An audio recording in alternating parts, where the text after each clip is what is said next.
Magandang hapon sa inyong lahat. Aren't you glad you're all here? Usapang love overload daw. So magtataka kayo, is it already Feb? No, it's still August, no? Tapos rainy season pa. And we're blessed today with very good weather. Kaya ang ganda naman ng turnout. Maraming salamat for taking the time to be here. At sa usapang overload again, di ba meron tayong mga manifestations of love? Diba? Alam niyo ba yon? Di ba pag kinakasal kayo, hindi lahat siguro kasal dito. Pag kinakasal kayo, di ba merong mga languages of love? Ako personally, and my wife knows this, ang language of love ko is service. Diba? Kaya inaabuso ko nito mga tao ko sa harap. And at the same time, my personal application of that in the workplace is that I'm not so used to doing this in front of many people, but because it's my language of love, I would gladly do it just for you. And this is also a special blueprint for us as we mark our anniversary. And with every blueprint, we continue to build in our mission and our commitment to our customers, not only to our customers, but also to our country at large. And because for us, love is also about showing up for not just for ourselves, not for our friends, not only for our family, but showing up for our country.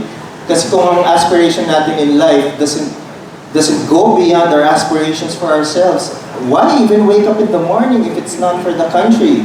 And it's about the bayanihan spirit we're talking about. Utilizing what we have in Globe, which is basically the best use of technology and connectivity to enable more Filipinos to move forward and progress together, whether you are our clients in the B2C world or our clients in the B2B or enterprise space.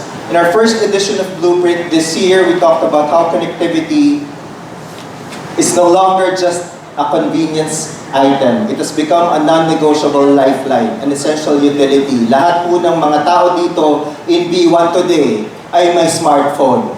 Kung wala silang smartphone, meron silang internet sa bahay. Can you imagine a world or even a day in your lives that you don't have any connectivity? Can you imagine that? No, because we live and breathe with connectivity to actually enable us to do the best that we can do in our everyday lives. We wake up in the morning, the first screen that we see is our cell phone. We actually go to bed with the last screen as our cell phone. Diba? Malakas po radiation yun, so huwag niyong gawin. That's why our focus was clear, to make sure that every Filipino in this nation is actually connected. Fast forward to Q2, we showcased how connectivity kept us going and how connectivity that knows you and cares for you can truly empower you. And during that moment, we said, our days may be different, may be varied, may be hard, may be easy, may be happy, but we made sure that our dreams stay and we move forward together. If there's anything in this world, in this life, that's not quashed by all of the issues you see in social, it's your dreams, and we help you stick to them. And now in this quarter's blueprint, we're taking things even further. We're approaching connectivity as a way to bring more everyday value, helping individuals and businesses alike bring out their best and focus on what matters most. And this is reflected on the 3 pillars that reflect the ways Globe expresses its love for its customers. The first one being love that shows up when it matters most. Ganun eh. Na-practice ko po kaninang umaga yan, pero nabigla ako. Because some of the most important moments are not always the biggest ones. It can be staying connected with family, knowing help is within reach always, getting things done with less hassle, or simply having a reliable connection that doesn't fail you. And sometimes showing up means reaching the people and places that need connectivity the most. And that's where nation building comes in. And it comes through connectivity, and it comes from Globe. By being the first to bring Globe Starlink to the country, we've extended connectivity to the last 4% of Filipinos who are not connected, who were previously off the grid, opening access to communication, opportunities, and essential services where traditional or terrestrial networks couldn't reach. Only from Globe and Starlink. Because when we extend connectivity, we're not just connecting people, we're helping and connecting communities, businesses, and the country to keep moving. Now, anong personal application nung love that shows up when it matters the most? So, ano lang to, kwentong personal. Kasi every day and every hour I spend in Globe, I make sure it's an extension of my being. So it matters as much what I do in Globe versus what I do at home. Yung anak ko, lumaki yan na spoiled kasi nga mahirap akong lumaki. Mahirap lang kaming pamilya. So I made sure that he will not undergo or experience all of the challenges I experienced growing up. And in the process, na-spoil siya. Na-spoil siya ng lahat ng gamit. Gusto ko mag-gitara dati, hindi kayang i-afford ng nanay ko. Binilang ko ng gitara, hindi ginamit. Gusto ko maging drummer when I was in high school. So binilang ko siya ng drum set. Na-excite nung umpisa, pero hindi ginamit.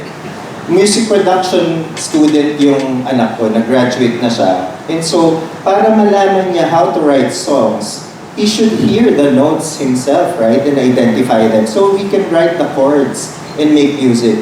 So sabi ko, sige, kung hindi mo ginagamit yung gitara mo, hindi mo ginagamit yung drum set mo, siguro naman gagamitin mo yung piano mo. Ay, sige daddy, I love that. Alam mo naman yung mga kids, diba? Excitable, pero walang resulta. So binalik ko ng piano, hindi rin ginamit. Little did I know, especially nung pandemic, nung wala naman kayong choice kundi to be with each other every hour, every minute of the day, hindi naman pala gifts ang gusto niya. Ang gusto niya, presence and availability. And no amount of material gifts can actually satisfy him versus the presence that we can give to them whenever they are in need or whether or not they are in need of that. Iba yung pakiramdam ng anak na nandyan lang yung magulang sa tabi nila. May problema sila o wala. That's what I mean by love that shows up when it matters most. Not when there are problems, but you're just available. Your presence is priceless. Ganun ang gustong gawin ni Globe sa bansang ito.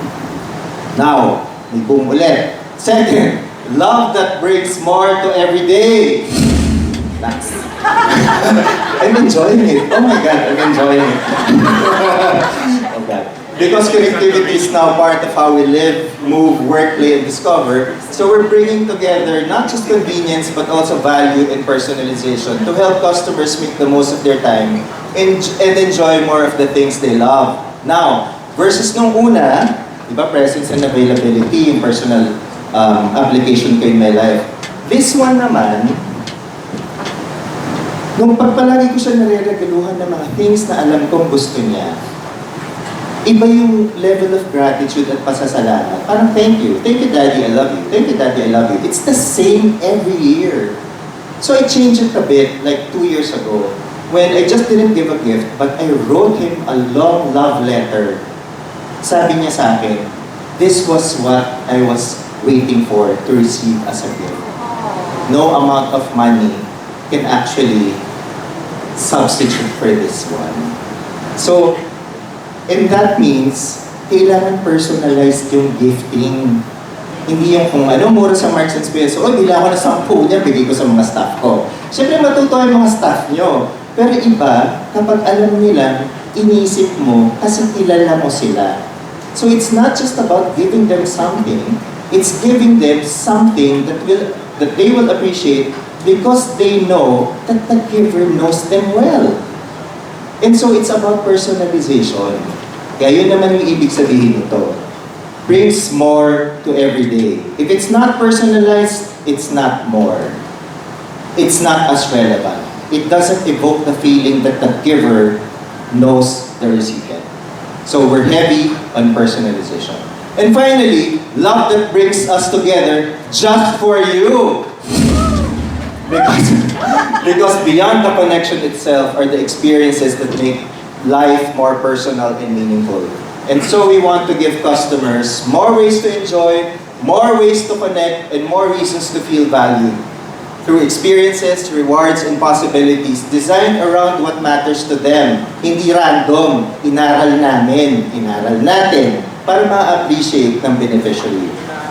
And ang personal application naman yun, di ba nanggaling ako sa appreciating the priceless moments where you are available with your son or your family. to having personalized gifts that they will appreciate more than the expensive material things.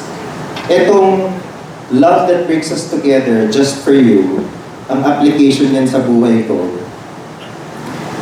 Kahit nabigay mo na yung, alam mo naman yung mga bata, nagle-level up expectations, di ba? Kunwari naging present ka na and available. Kunwari sinulatan mo na ng maraming love letters, personalized na, ditontuwa na. Ang gusto naman niya is travel.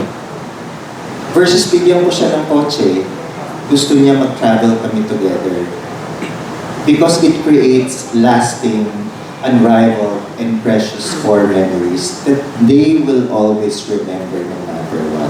So rather than buy a car, putal lang kami ng Europe. So yun yung personal application ko of the 3 pillars that we want the brands across the globe to actually just not evoke from the market, but also deliver with credibility to our base. These 3 areas may look different, but they all reflect one commitment, making Globe more relevant to every customer, and thereby our customers resulting to loving Globe more. And today you'll see that through new technologies, experiences, and even partnerships and more ways to create value, we have designed experiences around how Filipinos live, work, play, and connect. Because at Globe, our customers are at the center of everything we do. When we say love, we are not talking about the feeling. We are talking about a lifelong commitment with our customers. That's love overload for us. Not the feeling, but consistent, lifelong commitment with our customers. Just for you. So,